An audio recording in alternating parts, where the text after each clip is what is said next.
Hello, I'm glad you're here. I'm NatsMan, and I'm reading the Bible from beginning to end, from Genesis to Revelations. Please join me in this journey and make God's Word a part of your everyday life. This is video number 51, and today we're reading from the book of Numbers, starting in chapter 19. Numbers 19. The Lord spoke to Moses and to Aaron, saying, This is the statute of the law which the Lord has commanded. Tell the children of Israel to bring you a red heifer without spot, in which is no defect, and which was never yoked.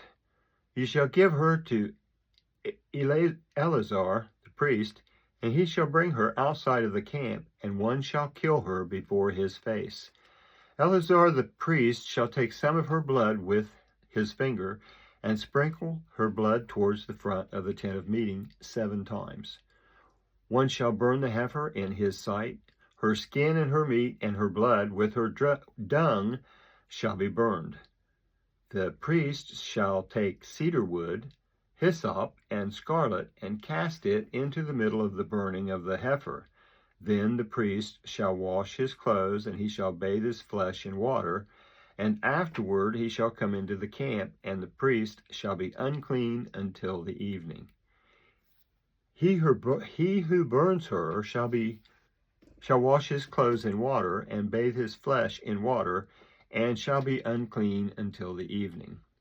A man who is clean shall gather up the ashes of the heifer, and lay them up outside of the camp in a clean place, and it shall be kept at the congregation of the children of Israel for use in water for cleansing impurity. It is a sin offering. He who gathers the ashes of the heifer shall wash his clothes, and be unclean until the evening. It shall be to the children of Israel, and to the stranger who lives as a foreigner amongst you, for a statute forever. He who touches the dead body of any man shall be unclean 7 days. He shall purify himself with water on the 3rd day, and on the 7th day he shall be clean. But if he doesn't purify himself the 3rd day, then the 7th day he shall not be clean. Whoever touches a dead person, the body of a man who has died, and doesn't purify himself, defiles the Lord's tabernacle, and that soul shall be cut off from Israel. Because the water for impurity is not sprinkled on him, he shall be unclean. His uncleanness is yet on him. This is the law when a man dies in a tent. Everyone who comes into the tent, and everyone who is in the tent, shall be unclean 7 days. Every open vessel which has no covering bound on it is unclean. Whoever in the open field touches one who is slain with a sword, or a dead body, or a bone of a man, or a grave, shall be unclean 7 days. For the unclean they shall take of the ashes of the burning of the sin offering, and running water shall be poured on them in a vessel. A clean person shall take hyssop, dip it in the water, and sprinkle it on the tent, on all the vessels, on the persons who were there, and on him who touched the bone, or the slain, or the dead, or in the grave. The clean person shall sprinkle on the unclean on the 3rd day, and on the 7th day. On the 7th day he shall purify him. He shall wash his clothes, and bathe himself in water, and shall be clean at evening. But the man who shall be unclean, and shall not purify himself, that soul shall be cut off from amongst the assembly, because he has defiled the sanctuary of the Lord. The water for impurity has not been sprinkled on him. He is unclean. It shall be a perpetual statute to them. He who sprinkles the water for impurity shall wash his clothes, and he who touches the water for impurity shall be unclean until evening. Whatever the unclean person touches shall be unclean, and the soul that touches it shall be unclean until evening. That was Numbers 19. This is Numbers 20. The children of Israel, even the whole congregation, came into the wilderness of Zin in the 1st month. The people stayed in Kadesh, Miriam died there and was buried there. There was no water for the congregation, and they assembled themselves together against Moses and against Aaron. The people quarreled with Moses and spoke, saying, "We wish that he had died when our brothers died before the Lord. Why have you brought the Lord's assembly into this wilderness that we should die there, we and our animals? Why have you made us to come out of Egypt to bring us into this evil place? It is no place of seed, or of figs, or of vine, or of pomegranates, neither is there any water to drink." Moses and Aaron went from the presence of the assembly to the door of the tent of meeting and fell on their faces. The Lord's glory appeared to them. The Lord spoke to Moses, saying, "Take the rod and assemble the congregation, you and Aaron your brother, and speak to the rock before their eyes, that it pour out its water. You shall bring water to them out of the rock, so you shall give the congregation and their livestock drink." Moses took the rod from before the Lord as he commanded. Moses and Aaron gathered the assembly together before the rock, and he said to them, "Hear now, you rebels. Shall we bring water out of this rock for you?" Moses lifted up his hand and struck the rock twice with his rod, and water came out abundantly. The congregation and their livestock drank. The Lord said to Moses and Aaron, "Because you didn't believe in me to sanctify me in the eyes of the children of Israel, therefore you shall not bring this assembly into the land which I have given them." These are the waters of Meribah, because the children of Israel strove with the Lord, and he was sanctified in them. Moses sent messengers from Kadesh to the king of Edom, saying, "Your brother Israel says, you know all the travail that has happened to us, how our fathers went down into Egypt, and how we lived in Egypt a long time. The Egyptians mistreated us and our fathers. When we cried to the Lord, he heard our voice, sent an angel, and brought us out of Egypt. Behold, we are in Kadesh, a city in the edge of your border. Please let us pass through your land.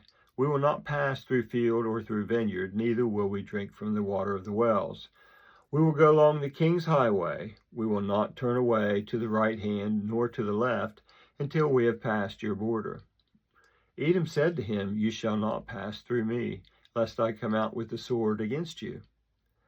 The children of Israel said to him, "We will go up by the highway, and if we drink your water, I and my livestock, then I will give its price. Only let me, without doing anything else, pass through on my feet." He said, "You shall not pass through." Edom came out against him with many people and with a strong hand. Thus Edom refused to give Israel passage through his border, so Israel turned away from him. They traveled from Kadesh, and the children of Israel, even the whole congregation, came to Mount Hor. The Lord spoke to Moses and Aaron at Mount Hor by the border of the land of Edom, saying, "Aaron shall be gathered to his people, for he shall not enter into the land which I have given to the children of Israel, because you rebelled against my word at the waters of Meribah. Take Aaron and Eleazar his son, and bring them up to Mount Hor, and strip Aaron of his garments, and put them on Eleazar his son. Aaron shall be gathered, and shall die there." Moses did as the Lord commanded. They went up into Mount Hor in the sight of all the congregation. Moses stripped Aaron of his garments and put them on Eleazar his son. Aaron died there on the top of the mountain, and Moses and Eleazar came down from the mountain. When all the congregation saw that Aaron was dead, they wept for Aaron 30 days, even all the house of Israel. That was Numbers 20. Now Numbers 21. The Canaanite, the king of Arad, who lived in the south, heard that Israel came by the way of Atharim. He fought against Israel and took some of them captive. Israel vowed a vow to the Lord and said, "If you will indeed deliver this people into my hand, then I will utterly destroy their cities." The Lord listened to the voice of Israel and delivered him the Canaanites, and they utterly destroyed them and their cities. The name of the place was called Hormah. They traveled from Mount Or by the way to the Red Sea to go around the land of Edom. The soul of the people were very discouraged because of the journey. The people spoke against God and against Moses. Why have you brought us up out of Egypt to die in the wilderness? For there is no bread, there is no water, and our soul loathes this disgusting food. The Lord sent venomous snakes amongst the people, and they bit the people. Many people of Israel died. The people came to Moses and said, "We have sinned because we have spoken against the Lord and against you. Pray to the Lord that he take away the serpents from us." Moses prayed for the people. The Lord said to Moses, "Make a venomous snake and set it on a pole. It shall happen that everyone who is bitten, when he sees it, shall live." Moses made a serpent of bronze and set it on the pole. If a serpent has bitten any man, then he looked at the serpent of bronze, and he lived. The children of Israel traveled and encamped in Oboth. They traveled from Oboth and encamped at Laribaim in the wilderness, which is before Moab, towards the sunrise. From there they traveled, and they encamped in the valley of Zered. From there they traveled and encamped on the other side of Arnon, which is in the wilderness that comes out of the border of the Amorites.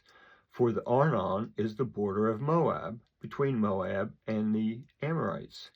Therefore is said in the book of the wars of the Lord, Vehab of Supplah had valleys of the Arnon. The slope of the valleys that incline towards the dwelling of Ar leans on the border of Moab.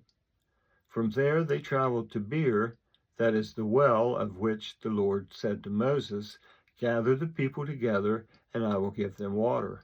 Then Israel sang this song: "Spring up, well, sing it to it, the well which the princes dug, which the nobles of the people dug, with the scepter and with their poles."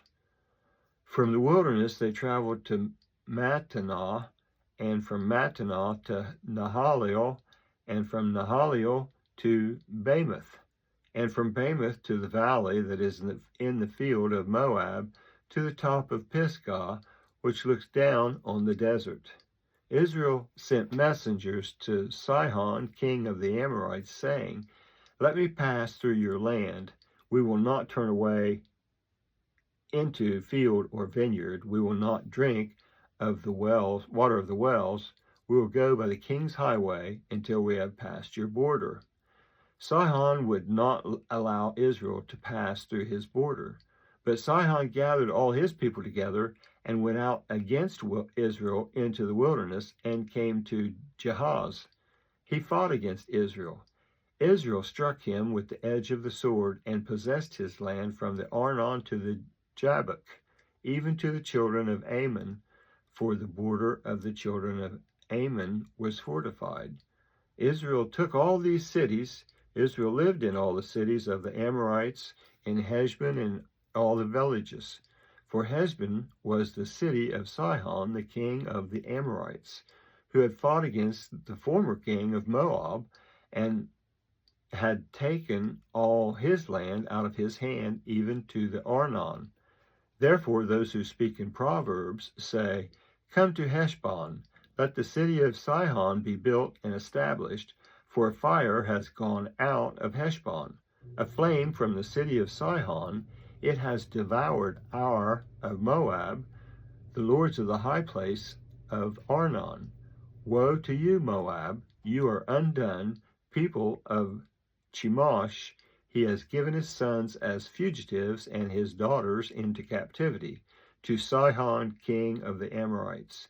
We have shot at them. Heshbon has perished, even to Dibon. We have laid waste even to Nopah, which reaches to Medeba." Thus Israel lived in the land of the Amorites. Moses sent to spy out Jazer. They took its villages and drove out the Amorites who were there. They turned and went up by the way of the Bashan. Og, the king of Bashan, went out against them, he and all his people, to battle at Edrei. The Lord said to Moses, "Don't fear him, for I have delivered him into your hand. with all his people and his land. You shall do to him as you did to Sihon, king of the Amorites, who lived in Heshbon. So they struck him with his sons and all his people until there were no survivors, and they possessed his land. That was Numbers 21, and we shall end there. That was the book of Numbers, chapters 19, 20, and 21, on video number 51. I would like to thank you for joining me in this project, this endeavor to read the entire Bible. I hope you enjoy listening as much as I enjoy reading it. Please feel free to comment if you'd like, and also please subscribe and give this a thumbs up if you enjoyed it. I hope you come back for the next video, and until then, thank you. I hope you have a blessed day. I'm NatsMan, and I am out.